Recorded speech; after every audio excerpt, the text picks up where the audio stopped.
You must conduct a release of loans at the end of 7 years.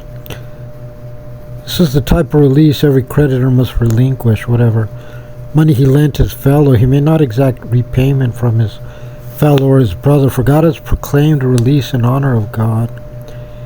You may exact repayment from a Gentile, but you must relinquish whatever your brother owes you. However, there will be no destitute people among you, inasmuch as God will bless you in the land that God, your God, is giving you to possess as an inheritance, provided that you hearken to the voice of God, your God, by safeguarding all the commandments that I am commanding you today, studying the Torah's instructions and then performing them. For God, your God, has blessed you. As he spoke concerning you, you will lend money to many nations, and you will not borrow money. You will rule over many nations, and they will not rule over you.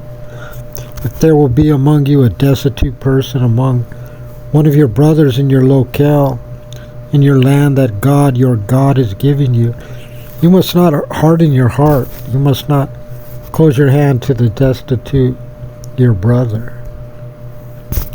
Rather, you must open your hand for him, or lend him enough for his needs, whatever he is lacking.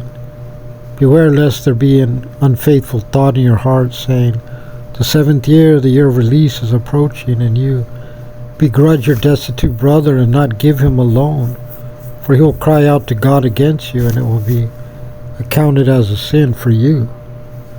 Rather, you must give him a loan. Your heart must not be aggrieved when you give to him, for as soon as you promise to give God, your God will bless you in all your work and in all your endeavors on account of this word.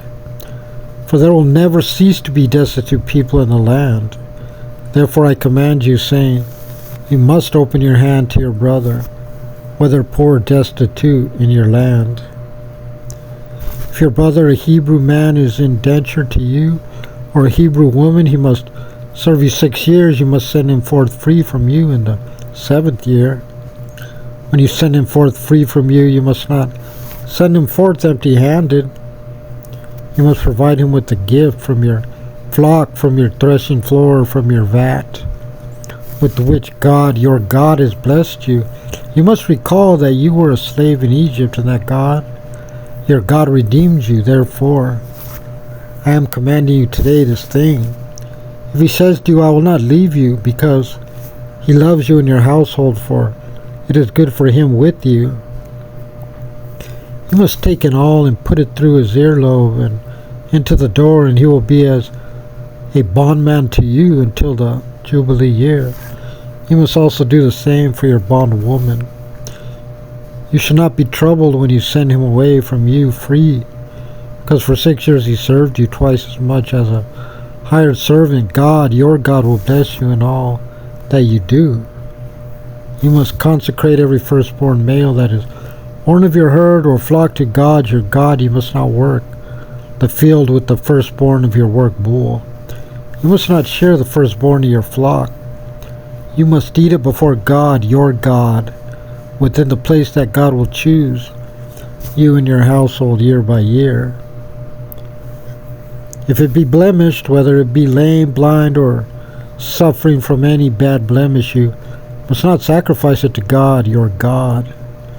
You may eat it in your cities, the ritually defiled people and the ritually undefiled people together, just like gazelle and deer. However, you must not consume its blood. You must spill it onto the ground like water.